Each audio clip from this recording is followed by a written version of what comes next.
there's some kinds of plants that you could grow in your garden that can, just by growing there, can actually support the soil. So today we're talking about plants that can support your garden soil, helping you to save time and effort in your garden, and yeah, make your garden happier and healthier over a long period of time.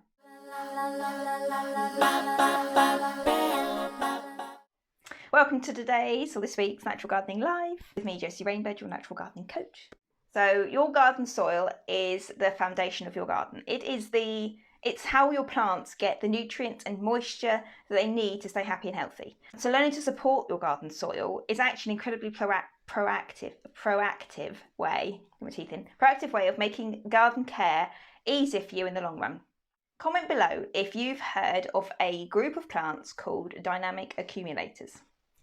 Now these, to me, when I first heard about these many moons ago now, when I first heard about them, it sounded like something you'd find in stock market or on Wall Street or something like that, like really like a financial based thing. It doesn't sound like something you'd find in the garden or anything to do with horticulture at all, in my opinion. But yeah, dynamic accumulators are actually types of plants, which is amazing. If you are a member, if you're a natural gardening membership member, you would have known what these plants are because we did a training on it not too long ago. So yes.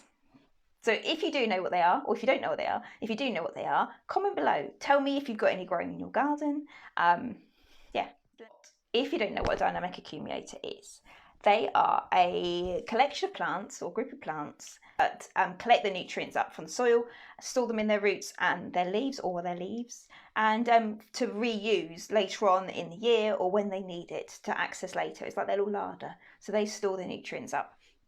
Now, if you're clever, if you're wise enough, you can work out some of these plants that you can actually use these their plant materials to actually access the nutrients that they've done such a good job of harvesting for you, and then use them for your garden to help support your garden. So yeah, so there are two forms of the dynamic accumulator that I particularly have, which I want to talk about today, which I have in the garden.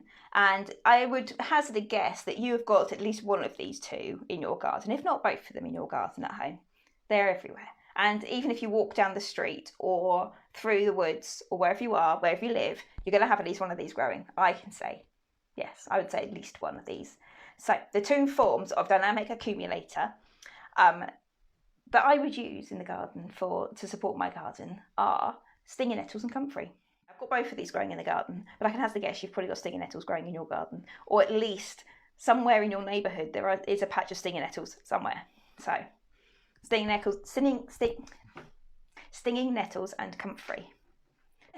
Stinging nettles work by storing the nutrients in their leaves, so they draw it up with their web of, if you've ever seen their stinging nettle root system, web of roots, and they gather all the nutrients up from different levels of the soil, if you like, and then they store the nutrients up in their growth as they grow in their leaves, which is why stinging nettles make an incredibly good liquid feed.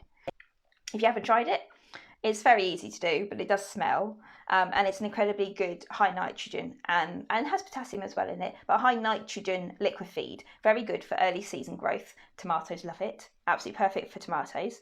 But yeah, really good for that. So this is why, because they spend so much energy gathering and collecting all these nutrients up, and they store them in the leaves. Then we come along, cut the leaves off and create a feed with them.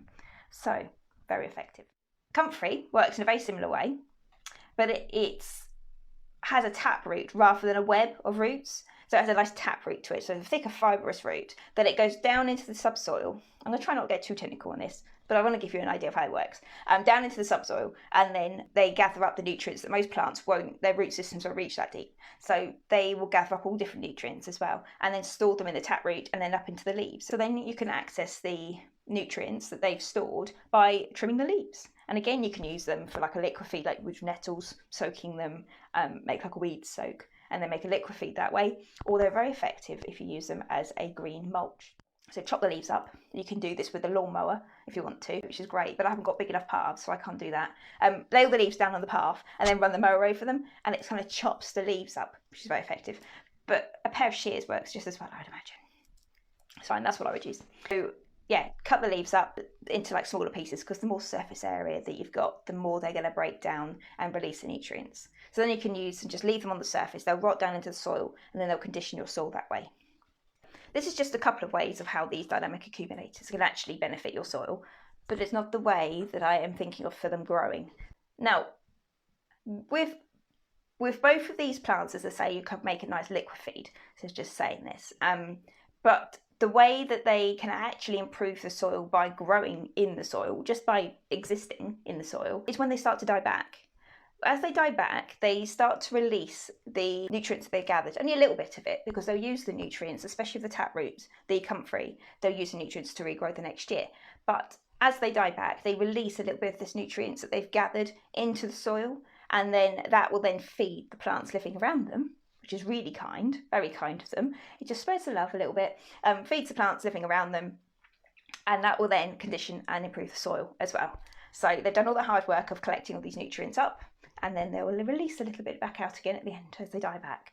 But the root systems always also help to improve the soil as well.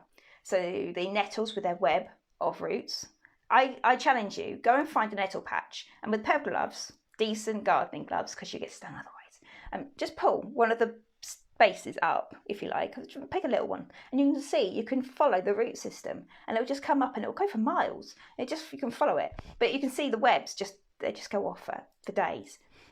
But yeah, go and check them out, definitely. If you ever pulled nettles up, you'll know what I mean. But the root systems go a long way towards breaking up compacted soil, especially, as I say, with taproots. But the web of like nettle roots, if you like, they go a really long way to improving the structure of the soil, break up any compacted areas, spreading nutrients, aerating the soil as well. And this all goes a long way towards improving the ecosystem that lives in the soil, as we've spoken about before, which break down the soil particles, which then release yet more nutrients for your plant roots to take up.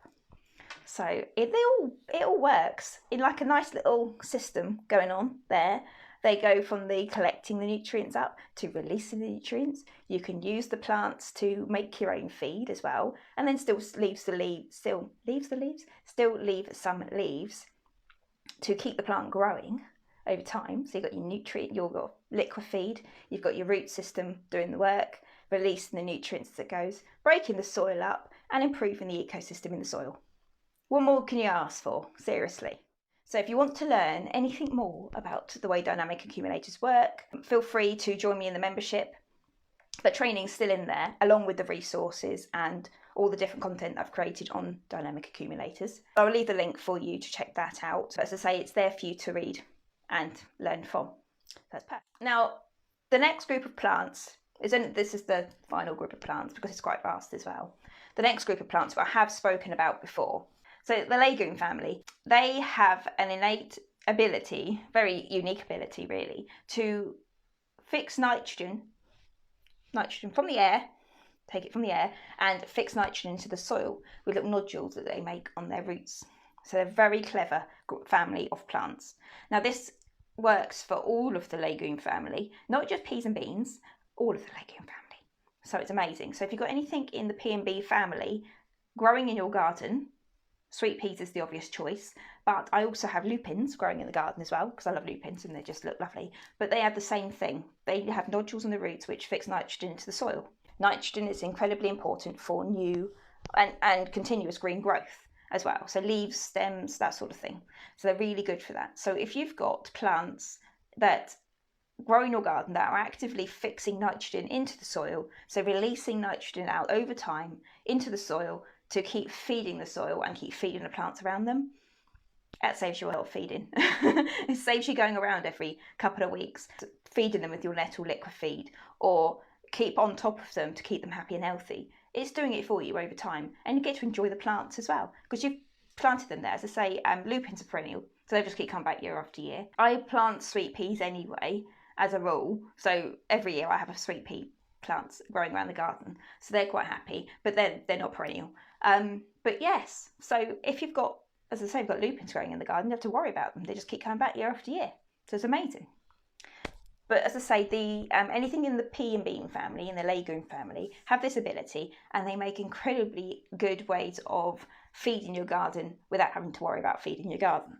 I've got a lupine plant growing in one of my vegetable beds that I usually grow a lot of the greenery in, if you like cabbages, brassicas, lettuces, anything that needs a lot of nitrogen. I've got a lupine growing in the corner, and that's doing a very good job. It's been there for a couple of years now. It's a very decent plant it is, but obviously it dies back each year. But that will do a really good job of fixing that nitrogen in that flower bed. So anything green that's growing in there, I don't have to then keep doing like a green mulch or anything to renew the nitrogen in the garden, because the lupines are doing it for me. So it's saving me an awful lot of work. But as I say, it is quite a proactive way of managing my garden care over a long period of time. So I don't have to think about that quite so much. And then the other parts of my veg patch, I'm growing peas and things anyway, so they're doing the same job. So it's fine. But yes, if you want to improve your soil and support your plants in your garden, just think about planting something pea related around and about to see the difference it makes. It's quite amazing, really. But if you do want to know more, there is a lot more about them in the membership, which, as I say, I'll leave a link up the top or in the comments or somewhere for you to find. And so you can learn a lot more from that as well. I hope you found this interesting, if nothing else. And I hope you learned a little bit more about how you can grow plants to support your soil and make garden care a lot more efficient, if you like, over a period of time. Have a great day, enjoy your week, and I will see you later.